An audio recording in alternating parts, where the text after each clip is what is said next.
Paulo estava no momento de mais pressão. Na hora que a víbora pegou na mão de Paulo, ninguém olhou para Paulo e disse: calma, Paulo, vai se acalmar. Não, surgiu outro problema, porque agora estavam chamando ele de assassino. Irmão, olha para cá para te liberar uma palavra. Paulo tinha muita coisa para resolver naquela hora. Resolver o frio. Escute isso. É aqui que Deus me deu para eu dizer para a igreja aqui nessa noite: resolver o frio, resolver o problema do que perdeu, resolver o problema da prisão, resolver o problema da mordida da víbora e resolver a calúnia das pessoas contra Paulo. Era muita coisa para Paulo resolver de uma vez só. Mas pergunta para mim, o que foi que Paulo fez? Não, pergunta forte. O que foi que Paulo fez? Atos 28. Eu disse do versículo 7, mas vamos ler o versículo 1. Uma vez em terra, verificamos que a ilha se chamava Malta.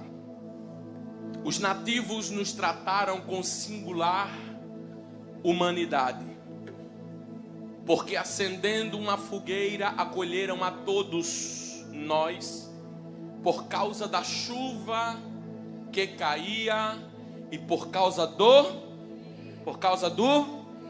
frio. Tendo Paulo ajuntado e atirado à fogueira um feixe de gravetos, uma víbora, fugindo do calor, prendeu-se na mão dele.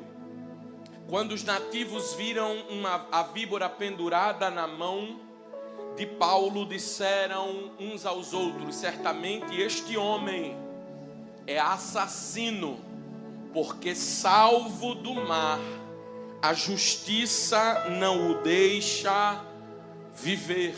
Versículo 5. Porém ele, sacudindo a víbora no fogo, não sofreu mal nenhum. Versículo 6. Mas eles esperavam que Paulo viesse a inchar ou a cair morto de repente. E depois de muito esperar, vendo que nada de anormal lhe acontecia, mudando de opinião, diziam ser ele um Deus. Versículo 7. Perto daquele lugar havia um sítio que pertencia ao homem principal da ilha, chamado Públio, o qual nos recebeu e nos hospedou com muita bondade durante três dias. Pai, aqui está a tua palavra, que não precisa de complemento, mas da revelação do teu Espírito. Fala conosco, pois nós precisamos ouvir a tua voz. É em nome de Jesus que nós te oramos e também já te agradecemos. E toda a igreja diz: você pode assentar.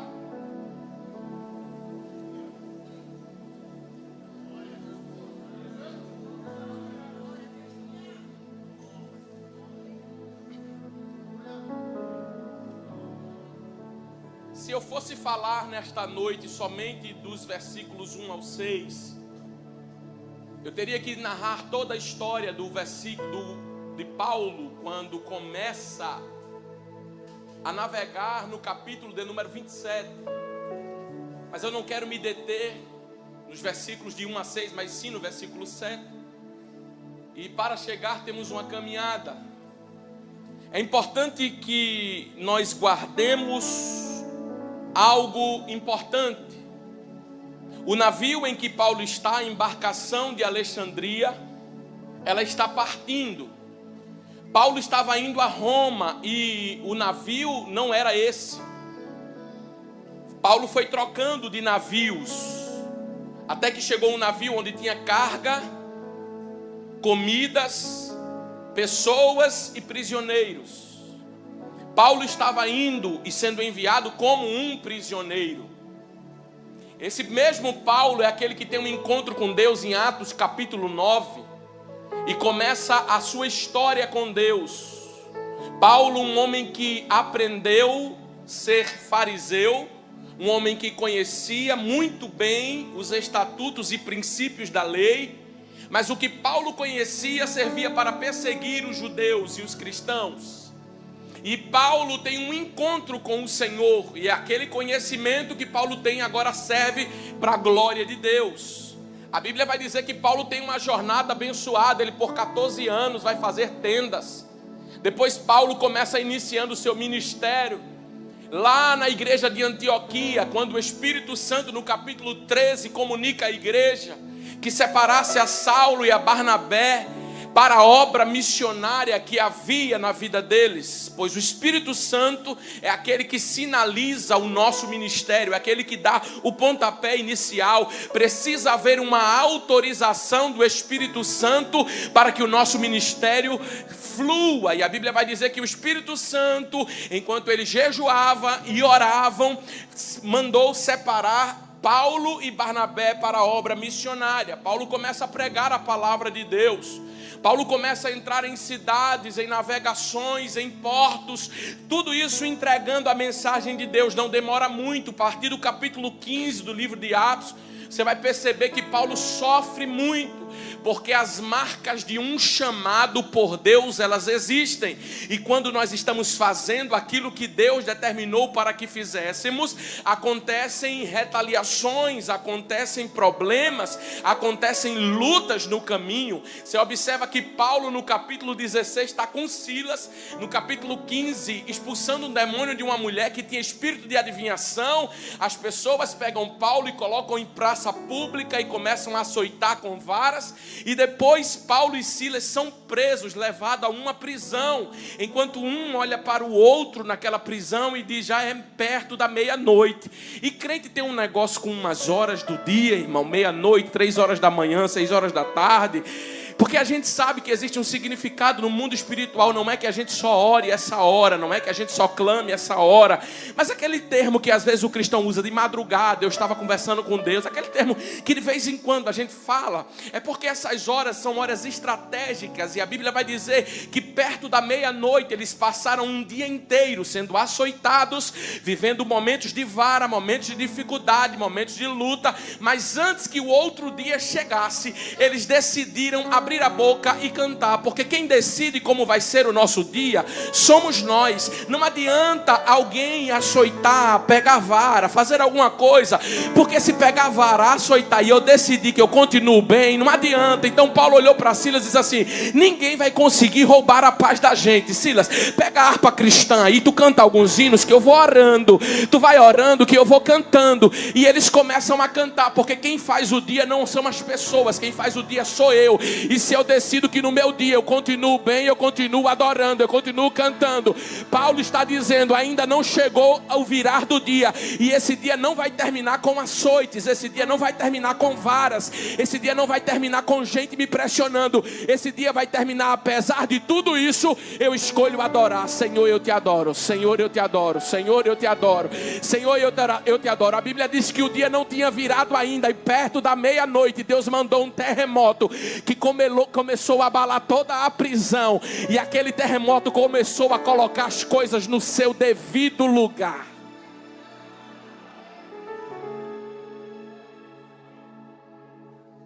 A partir da decisão de Paulo, Deus manda um terremoto.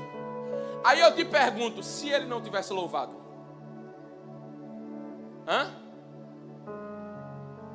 Pensa comigo. Açoitado, varas, o dia inteiro. Se ele não tivesse continuado, vinha terremoto? Vinha a ação de Deus? Porque o céu se move mediante a nossa reação. Pastor, e onde estava Deus que permitiu que Paulo fosse açoitado? Olhando para ver se a fé de Paulo estava nele, independente do que ele estava vivendo. Aí a Bíblia diz que Deus manda um terremoto e abre todas as portas. Porque se tem uma coisa que Deus não resiste, irmão, é sacrifício de louvor. O que é sacrifício de louvor, pastor? É você ter todo motivo para ficar calado, ter todo motivo para ficar de boca fechada, ter todo motivo para não abrir a boca, ter todo motivo para não adorar a Deus, ter todo motivo para não levantar a mão para Jesus. Mas mesmo assim você está aqui levantando a mão, adorando, exaltando a Jesus, glorificando a Ele. Veio no domingo, você tinha todo motivo hoje, está triste, está abatido, está preocupado, está nervoso, mas você veio adorar a Deus. E se tem uma coisa que Deus faz quando existe sacrifício de louvor, é começar a abrir o que que está fechado é começar a criar situações para que o nome dele seja glorificado. Deixa eu falar uma coisa para alguém que chegou aqui nesse culto mal. Não importa o seu estado de espírito, qual você tenha chegado aqui nessa noite, se você resolveu adorar, as coisas vão começar a mudar.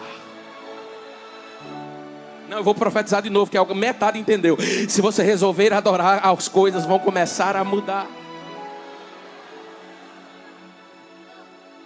Preso, açoitado, perseguido, ferido, vendido, machucado. Chega no capítulo 26, 27, Paulo vai chegar diante do rei. E Paulo, existe uma situação que acontece na vida de Paulo, onde uma interpretação, e decidem prender a Paulo e colocar ele num navio. E diz, acaba com o ministério de Paulo, prende ele e coloca ele no navio. Na verdade, eles estavam levando Paulo para o propósito de Deus.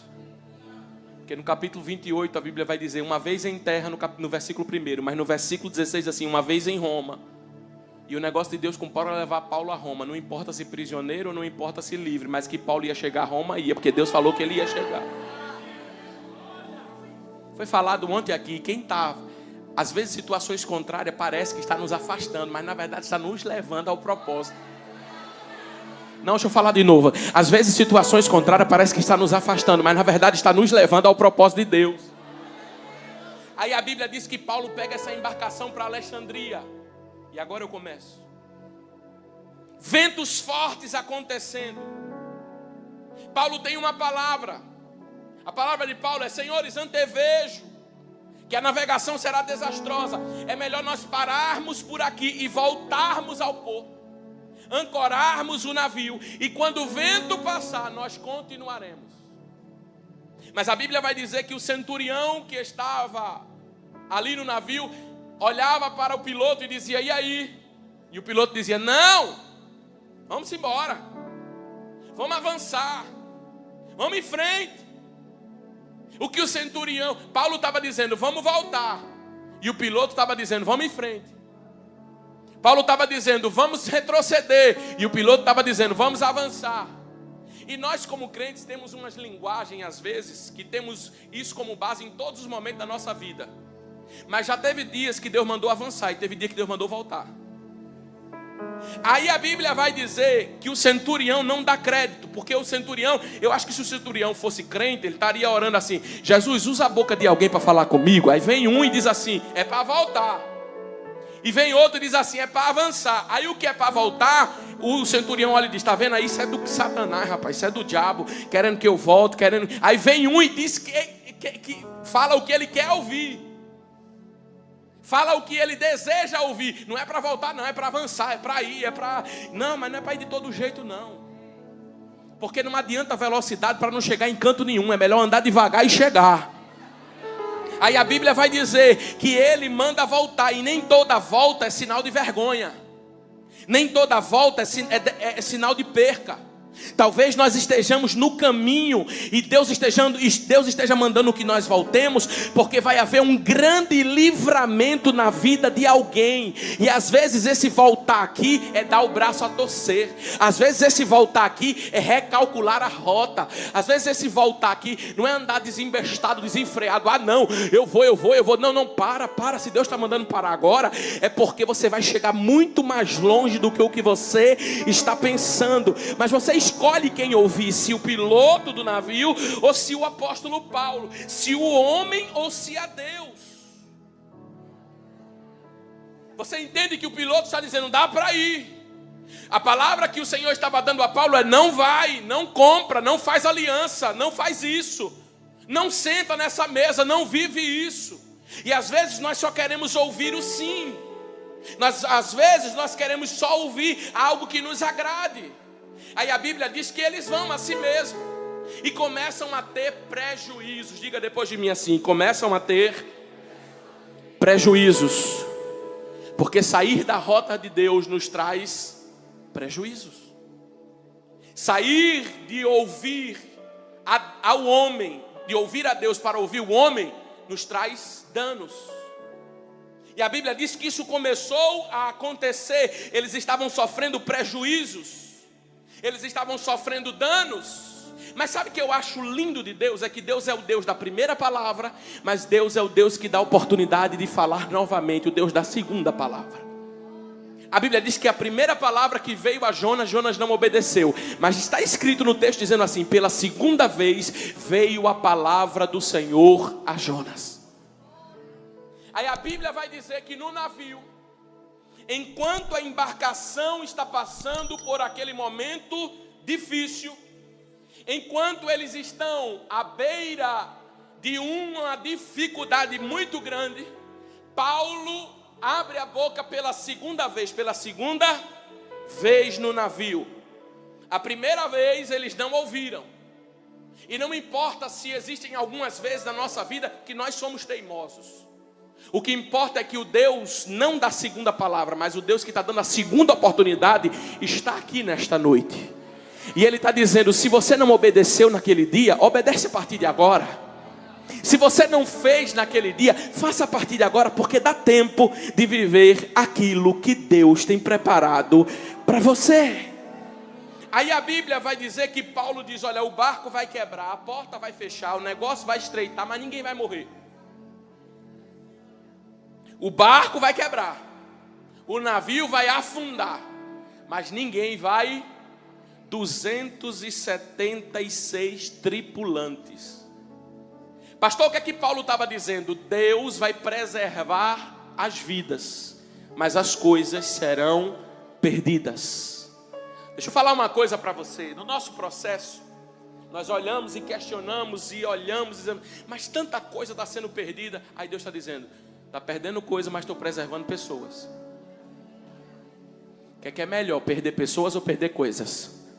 Coisas se recuperam, pessoas não. Aí Paulo está dizendo: pela segunda vez vocês têm a oportunidade de ouvir. Façam o seguinte, para que nós não morramos, para que vocês tenham força para nadar. Faz alguns dias que o vento está soprando, mas eu dou uma ordem para vocês: agora chegou a hora de vocês se alimentarem. Porque dentro desse navio, se vocês, fracos desse jeito, não se alimentarem, quando a tempestade chegar, quando a dificuldade aparecer, quando o barco for à deriva e nós estivermos na água, vocês não terão forças para nadar. E qual é o conselho de Paulo, pastor? Se alimentem. Deixa eu falar uma coisa para você. Na hora da tempestade, se tem uma coisa que você não pode deixar de fazer, é se alimentar. Na hora da luta, se tem uma coisa que você não pode fazer, é deixar de se alimentar. Na hora da guerra, se tem uma coisa que você não pode fazer, é deixar de se alimentar. Na hora da tribulação, se tem uma coisa que você não pode fazer, é deixar de se alimentar. Porque Deus estava dizendo para Paulo: vocês vão enfrentar, mas essas águas não vão afundar vocês se vocês comerem alguma coisa. Paulo pega pão e começa a distribuir naquele navio e começa a alimentar as pessoas naquele navio. 270 pessoas comendo. A Bíblia diz que quando chegaram, o navio foi e bateu, quebrou-se, uns nadaram, outros que não sabiam nadar pegaram os pedaços e olharam que tinha uma ilha por perto e nadando chegaram em terra firme. Quando eles chegam, eles estão sem mala, sem bens materiais, sem coisas pessoais de valor, sem joias, sem coisas que tinham guardado. Pessoas que tinham guardado coisas perderam tudo. Mas a Bíblia vai dizer assim: uma vez em terra. Irmão, deixa eu falar uma coisa para você. Esse uma vez em terra aqui parece ser nada. Realmente, para quem não enfrentou naufrágio. Porque para quem acabou de sair de um naufrágio, para quem acabou de quase morrer engolido pelo mar, chegar em terra firme já é muita coisa. É por isso que para quem é grato, qualquer coisa, qualquer ação de Deus, por mínima que seja, já parece ser uma grande ação.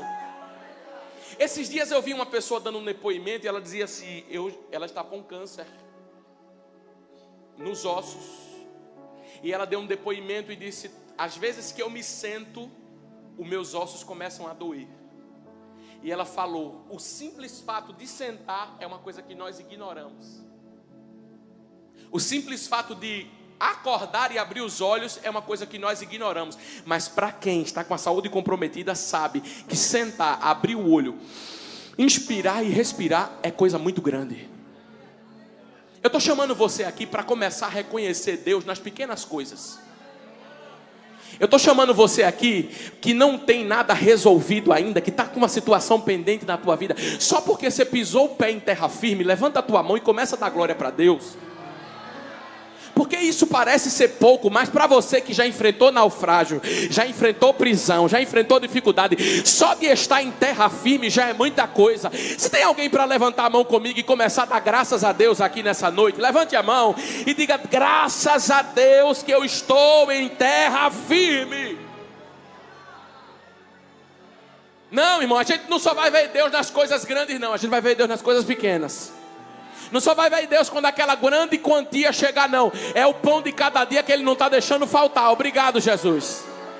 Não só vai ver Deus quando a causa sair na justiça, não. É que enquanto a causa da justiça não sai, eu como, eu visto, eu bebo, eu viajo, eu vou ali, eu vou para cá, eu faço, eu levanto. Como é que eu não estou com aquele dinheiro e estou fazendo tudo isso? O Deus que me sustenta, Ele me faz chegar em terra firme. Ei, irmão, deixa eu falar uma coisa para você. Você pode não estar como você queria estar, mas você já está em terra firme. Então levanta a tua mão e dá glória para Jesus.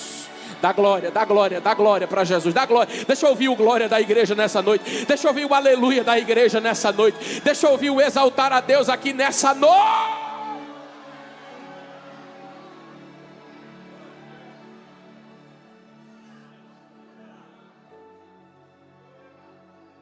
Agradecendo a Deus por coisas simples, pastor, sim. Por estar aqui, Privilégio meu estar aqui hoje. Privilégio de estar de pé. Se o médico disse com 4 anos para minha mãe que eu não voltava para casa, eu sirvo a ele com alegria. Porque ele chegou na hora mais improvável.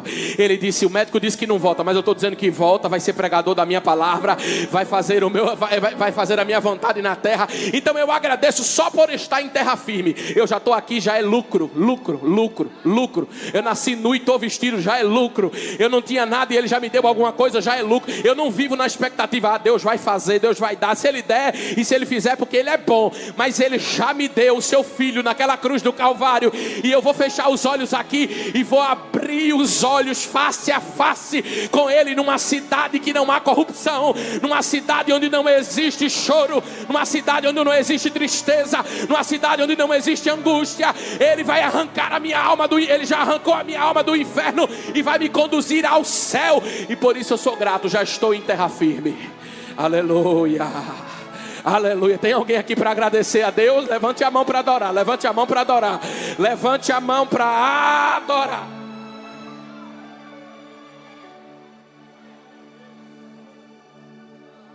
Vamos correr que eu tenho que chegar no versículo 7. Aí a Bíblia diz que eles chegaram. Escuta isso. Em tempos de chuva e frio. Só que quem estava na ilha estava agasalhado, estava preparado. Mas imagina quem está saindo de um naufrágio que passou em águas geladas, o corpo todo molhado, comprometido a ter uma hipotermia e chegando na ilha. A Bíblia diz assim, só deles chegarem já foi bom, sim ou não? Porque eles chegaram e não sabiam nem onde estava. Depois foi que eles souberam que a ilha era Malta. Quando eles chegaram na ilha, os bárbaros, diga depois de mim, bárbaros. Não, só metade da igreja falou, diga bárbaros. Os bárbaros fizeram uma fogueira. Pega graveto, tá chegando o povo aí do naufrágio, pega. Vamos ligar aqui um fogo para que eles coloquem a mão aqui. 2 grupos de pessoas mexeram na fogueira. Diga, os bárbaros e Paulo. Fale forte, diga, os bárbaros e Paulo. O primeiro grupo trouxe os feixes. Colocou. Eles estão saindo do frio. Olha os problemas que eles tiveram. Perderam, olha. Perderam tudo. Navio afundou. Tudo que tinha, pertences. Não sabiam se ia sobreviver. Tinha alguém fazendo parada cardíaca, respiração forte, boca a boca ali, para ver se alguém despertava, porque todo mundo, alguém cansado, alguém fadigado. Mas quando eles chegaram, já enfrentaram outro problema, o frio. Diga assim, o frio. No barco problema, fora do barco problema, na ilha agora eles estão enfrentando o frio. Mas tem um jeito, dá para sobreviver ao frio. Se eu entrar perto dessa fogueira, dá para me aquecer. Porque deixa eu abrir um parênteses aqui, o frio mata. Esse frio aqui, se eles não chegassem perto da fogueira para se aquecer, mataria eles. Deixa eu falar uma coisa para você, o frio mata, mas o fogo dá vida. Eu vou repetir, o frio mata, mas o fogo dá vida. É por isso que o diabo queria que você chegasse nesse culto e ficasse calado do início ao fim, porque o frio mata, mas o fogo de Deus dá vida. É por isso que o diabo queria que você chegasse aqui hoje e ficasse com a cara fechada, cerrada, com os dentes trancados. É porque o frio mata, mas o fogo vai começar a gerar vida dentro da tua vida. E vai começar a gerar vida dentro da tua casa. Aí alguém olha pra gente e diz, por que esses crentes gritam tanto? Eles não entendem que o frio mata, mas o fogo dá vida. Por que precisa gritar para poder falar com Deus? Que eles não entendem que a única forma de sobreviver é estar conectado com este fogo. O fogo, o fogo, o fogo, o fogo. Escuta. Quando Paulo percebe que a fogueira está acesa, Paulo vai buscar gravetos. Diga assim, ele vai buscar gravetos. Pastor, por que Paulo vai buscar gravetos? Porque existem dois grupos de pessoas, o que acende fogueira e o que faz a fogueira permanecer acesa. Deixa eu falar uma coisa para você. O alvo do inimigo não é com quem acende fogueira. Porque quem acende fogueira visita de vez em quando. Quem acende fogueira vive um momento de vez em quando. Mas Paulo está lutando para manter o fogo aceso. É por isso que o Salmo 91 não diz assim, não é tirando ninguém não, irmão. Não é que a Bíblia está excluindo ninguém não, mas a Bíblia está dizendo assim, aquele que não, fala, irmão, me ajuda, já estou chegando no fim, você não vai nem mais ouvir minha voz. Aquele que habita no esconderijo do Altíssimo. Por que a Bíblia não diz aquele que visita? Porque aquele que visita não é alvo de Satanás. Aquele que vive de vez em quando não é alvo de Satanás. Aquele que uma hora está e outra hora não está, não é alvo de Satanás. Mas a Bíblia diz que aquele que habita, a maior legião no inferno que existe são de 11 mil demônios. É por isso que a Bíblia está dizendo no Salmo 91, 10 vai cair ao meu lado, 10 mil vai cair ao meu lado e 1000 à minha direita. Porque para cada demônio existe um anjo de Deus para batalhar e para pelejar. Pastor, o que ele está dizendo aqui? É que Paulo não vai acender fogueira, porque quem acende pode afagar toda hora. Paulo vai fazer o que é mais difícil, manter a fogueira acesa. Começar um propósito, começar a vida com Deus é muito fácil, mas manter a fogueira acesa, irmão, eita Jesus. Mas manter a vida com Deus, irmãos, eita Jesus. É por isso que o Apocalipse diz, aquele que vencer, não é aquele que começar, não é aquele que achar bonito, não é aquele que admirar a igreja, é aquele que suportar o frio, passar pelo inverno, se manter em fogueira acesa e continuar com fogo aceso. Aquele que vencer, eu falo-ei sentar junto a cidade, a nova Jerusalém celestial. Deixa eu falar uma coisa, eu estou pregando para alguém que está lutando para manter o fogo aceso. O negócio está difícil, vem o frio, vem o inverno, vem tanta tempestade e você fica naquela, meu Deus me ajuda, eu não quero desistir da minha fé, meu Deus me ajuda, eu não quero desistir do Senhor, meu Deus me ajuda, eu não quero desistir do Evangelho. Isso é porque você está lutando para manter o fogo aceso. Deixa eu te dar uma palavra aqui, Deus vai te ajudar a manter esse fogo aceso, Deus vai te ajudar a manter essa chama acesa, Deus vai te ajudar o nome dele ser glorificado na tua vida e exaltado vai ser ele na tua casa. Escuta, Paulo está lutando para manter o fogo aceso. Quando a víbora que já existia, já estava lá, ninguém sabe por quanto tempo, por quantos anos. Eu disse para você que o frio mata, inclusive encobre víboras, encobre venenos. Se encobre vidas e venenos, encobre morte. Mas quando o fogo permaneceu aceso,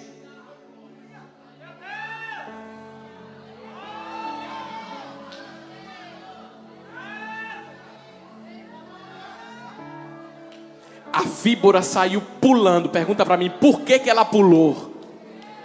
Ela perdeu o espaço dela.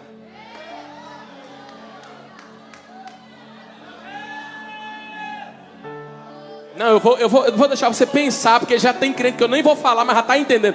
A víbora estava perdendo o espaço dela. Eu vou repetir para depois explicar. A víbora estava perdendo o espaço dela. E quando a víbora está perdendo o espaço dela, o que é que ela faz? Ela morde, ela ataca.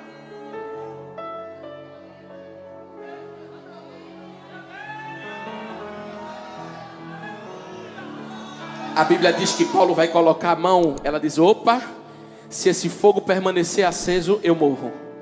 Então eu vou atacar. Pá! Na mão de Paulo. Escuta isso. Eu quero liberar uma palavra sobre você aqui nessa noite. 5 anos de reviver em Cristo. Não, eu vim com a palavra de Deus na minha boca para falar para você aqui nessa noite. Escuta isso. Quando a víbora está na mão de Paulo, os bárbaros olharam e disseram, esse homem é um assassino. Escuta, a víbora estava na mão de Paulo, presa. Olha o que eles dizem. Esse homem, começaram a gritar na ilha, é um assassino e a justiça não deixa ele viver, porque fugindo do mar, ele agora vai morrer na mão das víboras. Porque eles sabiam que as víboras que moravam naquela ilha, elas eram altamente venenosas. E ele diz, fugiu do mar, mas a víbora agora vai matar ele. Escuta isso. Paulo está vindo de um naufrágio. Paulo está vindo de percas. Paulo está preso. Olha quantos problemas juntos. Paulo está preso, vindo de um naufrágio, com frio, tentando manter a fogueira acesa. E de quebra ainda vem uma víbora e morde a mão de Paulo e segura na mão dele. E a Bíblia diz que de quebra, ainda estava pouco, de quebra os bárbaros agora estavam dizendo que ele era um assassino. Irmão, Paulo estava com pressão de todos os lados. Deixa eu falar uma coisa para você. Era pressão de todo lado, frio. Olha, esse altar tem 4 pontas. Frio, Paulo está aqui. Porque quando vem uma ponta só, você vai administrando o problema. Mas veio essa ponta, veio essa. Os problemas vieram tudo junto. Paulo estava no momento de mais pressão. Na hora que a víbora pegou na mão de Paulo, ninguém olhou para Paulo e disse, calma Paulo, vai se acalmar. Não, surgiu outro problema, porque agora estavam chamando ele de assassino. Irmão, olha para cá para te liberar uma palavra. Paulo tinha muita coisa para resolver naquela hora. Resolveu o frio. Escute isso.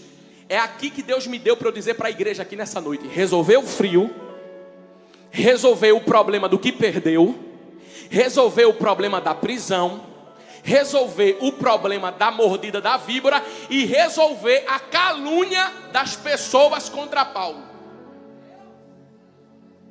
Era muita coisa para Paulo resolver de uma vez só. Mas pergunta para mim, o que foi que Paulo fez? Não, pergunta forte. O que foi que Paulo fez?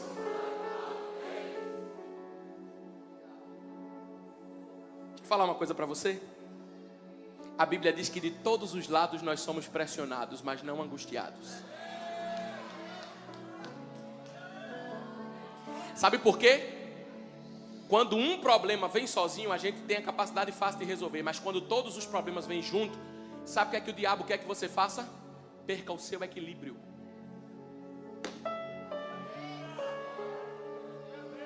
Na hora que a víbora pula na mão de Paulo, Paulo podia dizer, vocês estão me chamando de assassino, Ei, me dá um cobertor, já estou vivendo tudo isso. Não, Paulo não vai discutir com ninguém. Paulo não vai provar nada para ninguém. Paulo não vai pegar casaco para resolver nada. Paulo só vai na raiz do problema. Porque tem coisa que se você fizer, você vai dar corda a Satanás, você vai dar crédito a Satanás, que o que Satanás quer é audiência e aplauso. Mas Paulo diz: eu não vou discutir com bárbaro, eu não vou me levantar na ilha, eu não vou me defender, eu não vou pegar casaco, mas essa víbora, eu vou levar ela para o fogo. Não, o diabo queria que você perdesse, minha irmã, seu equilíbrio. Meu irmão, o diabo queria que você perdesse seu equilíbrio, saísse gritando igual uma doida, os cabelos arranhados, igual a Monster High, toda cheia de coisa manchada na cara. Mas se tem uma coisa que Satanás não vai conseguir, é tirar o teu equilíbrio, é tirar o teu equilíbrio, é tirar o teu equilíbrio.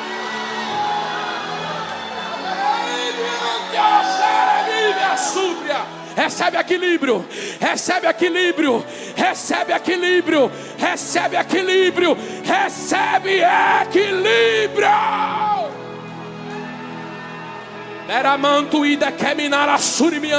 Se tem pentecostal comigo aqui, levante a mão. Levante a mão que eu estou sentindo algo diferente agora aqui. Recebe, recebe, recebe. Recebe equilíbrio. Pastor, é tanta coisa ao mesmo tempo. É pressão de um lado, é filho chorando de outro. É tanta coisa que eu estou... Recebe equilíbrio. Recebe equilíbrio. Recebe equilíbrio. Você acha que não ia dar conta? Deus está dizendo: eu te trouxe aqui para dizer para você: você vai dar conta. Diz para quem está do teu lado: você vai dar conta. Diz para quem está do outro lado: você vai dar conta. Terra suminando delebrovia. Não, estou sentindo a graça de Deus aqui, irmão. Está esquentando, está esquentando, está esquentando. É porque você está trazendo graveto e a fogueira vai permanecer acesa. Oramantarebaragash. Você vai dar conta, você vai dar conta, você vai dar conta. Você vai dar conta.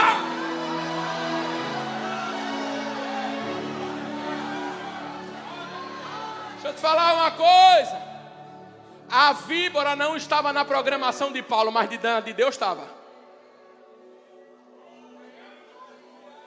Porque a única forma de Deus promover um homem de prisioneiro para missioneiro era fazendo uma víbora pegar ele. E se eu disser que víbora na vida de crente é promoção? Eu vou até tomar água agora. Me dê água, meu filho, pagou até água. Não, levante a mão para adorar, levante a mão para adorar. Levante a mão. Se você cede agora, você não é promovido depois. Vai ceder ao que a víbora está querendo? Não tem promoção e nem tem outro nível.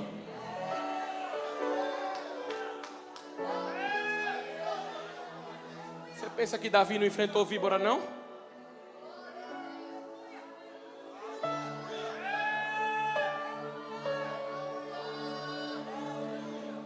Ó, Davi ungido rei.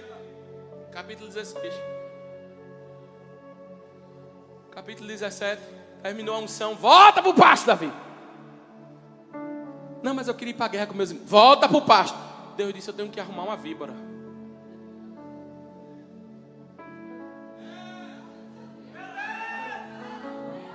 Ô Davi, entregador de iFood, vem cá. Leva queijo e leite para os teus irmãos. Quando Davi chega lá, 30 dias que tinha uma víbora gritando em Israel, dizendo: dê-me um homem.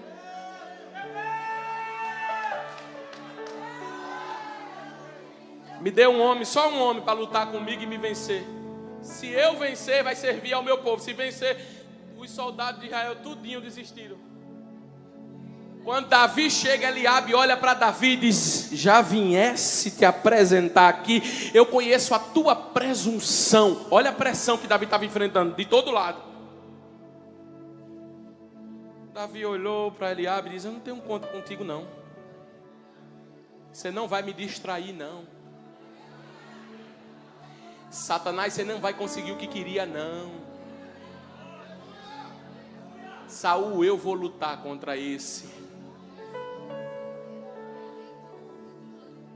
Porque o gigante, a víbora, não era condenação, era promoção. Porque depois que Davi vence Golias e arranca a sua cabeça, casa com a filha do rei, entra no palácio e Deus já conseguiu o que queria. Depois que a víbora pega na mão de Paulo, quando todo mundo olha e diz, não é prisioneiro. Quando ele devolve a víbora para o fogo, ele diz, não é prisioneiro não está inchando não, esse homem é um Deus, a gente tem que tratar esse homem diferente. Deus queria elevar o nível de Paulo. Toda vez que Deus quiser elevar o teu nível, Ele vai permitir você ser pressionado. Toda vez que Deus quiser te promover, Ele vai permitir pressão de todos os lados. Mas se você suporta essa pressão, meu filho, prepara. Não, diz para quem está do teu lado assim, prepara, porque o que vem aí é grande.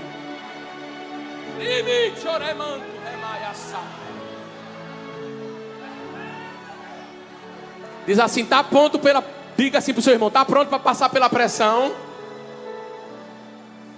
Prepara que o próximo nível é maior.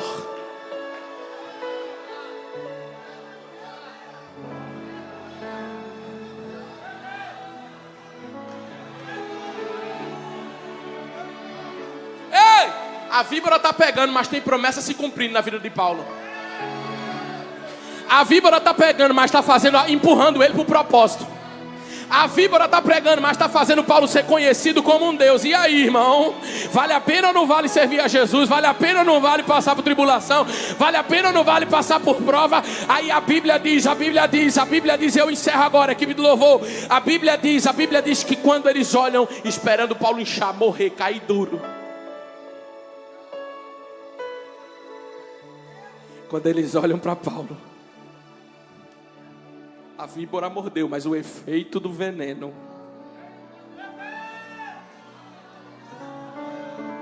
não chegou. Deus não vai impedir que a víbora morda, mas o efeito do veneno Ele corta. Me prova, pastor. Ele quebra o arco, Ele corta a lança. Ele queima os carros no fogo e diz, aquietai-vos e sabei que eu sou Deus.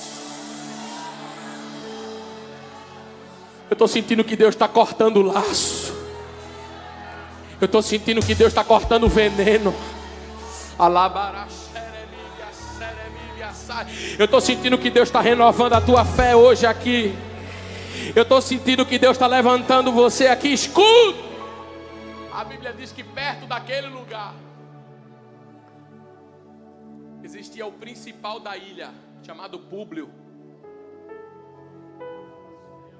Todos os prisioneiros têm fogueira para eles. Procura uma árvore e vai fazer o que quiser por aí. Paulo era prisioneiro. E outra, tinha centurião, comandante do navio.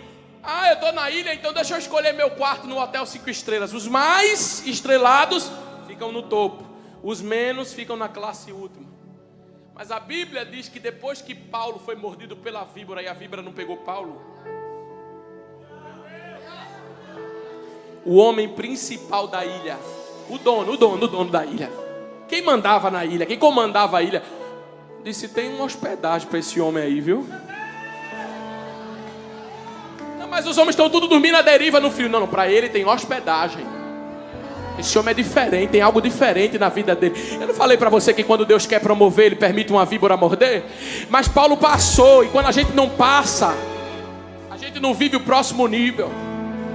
Paulo enfrentou, quando a gente não enfrenta, a gente não vive o próximo nível. Eu vim aqui te dizer que você não vai desistir de jeito nenhum. Não, vai não. Porque Deus está trabalhando no coração de Públio. E o nome de Deus será glorificado na tua vida. Pastor, o que significa isso? Deus vai te apresentar sem que você se apresente.